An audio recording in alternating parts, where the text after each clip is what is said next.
চলছে আমন ধান কাটার মৌসুম, কিন্তু মাঠে দুশ্চিন্তাগ্রস্ত কৃষকের মুখ যেন নীরবে জানাচ্ছে অশনি সংকেত।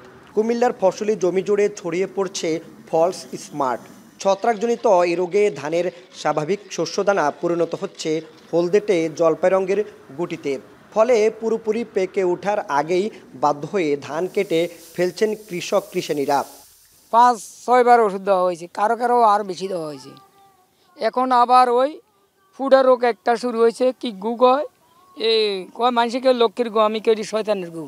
দেখেন এটি কীরকম দেখা যাইতে, এই ধানগুলি ফুটে যায় কি কালো হইয়া হঠাৎ ফুটে যায়, মানে একটা খইয়ের মতন ফুটে যায়। তো খইয়ের মতন যে জিনিসটা ফুটে যায়, আসলে আমরা এটাতে আমরা অনেক কষ্ট পাই, কেননা অনেক দিন আমরা পরিশ্রম করি, ফলনটা আমাদের আসে, এই টাইমে আমাদের ফলনটা ফুটে যায়। কৃষকরা বলছেন রোগবালাই, পোকামাকড়ের আক্রমণ, উৎপাদন ব্যয় বৃদ্ধি সব মিলিয়ে ক্ষতির বোঝা বাড়ছে। বীজ, সার, কীটনাশকের দাম কয়েক গুণ বেড়ে যাওয়ার পাশাপাশি মাঠ পর্যায়ে সঠিক ও সময়মতো পরামর্শ না পাওয়ার অভিযোগও তাদের। কৃষি কর্মকর্তা আসে মাঝে মাঝে, বিএস আসে, আবার কি বলে, কিন্তু হুট করে আসে আবার চলে যায়। আবার ওদেরকে সবসময় পাওয়া যায় না, যখন মনে করেন যে রোগ ধরছে তখন আবার পাওয়া যায় না। পরামর্শ হলে আমরা ফলনটা ভালো হতো, হ্যাঁ রায় মনে করেন পরিকল্পনা দেয় তো, বা এই ওষুধটা দিয়েন, বা এই কাঠটা এই সমস্যা আছে সরা ধানটা, বা এই ওষুধটা বিক্রি করে করেন, তো আমরা ফলনটা ভালো হইতাম।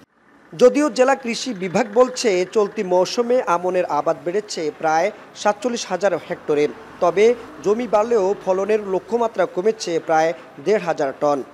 মাটির যে অবস্থা, যতই রাসায়নিক সার দেই না কেন, যদি জৈব সার না দেই এবং মাটির পিএইচ যদি আমরা নিয়ন্ত্রণে না আসি, তাহলে কিন্তু এটা শুধু খরচই হবে, এটা কোনো উপকারে আসবে না। এটা হচ্ছে কৃষক ভাইদের একটা ভুল ধারণা যে বেশি সার দিলে হয়তো আমার ফলনটা ভালো হবে। বিশেষজ্ঞরা বলছেন মাঠ পর্যায়ে ত্রুটি, রোগবালাই দমন না হওয়া এবং কৃষকের বাড়তি ব্যয় সব মিলিয়ে কমে যেতে পারে জেলার মোট আমন উৎপাদন।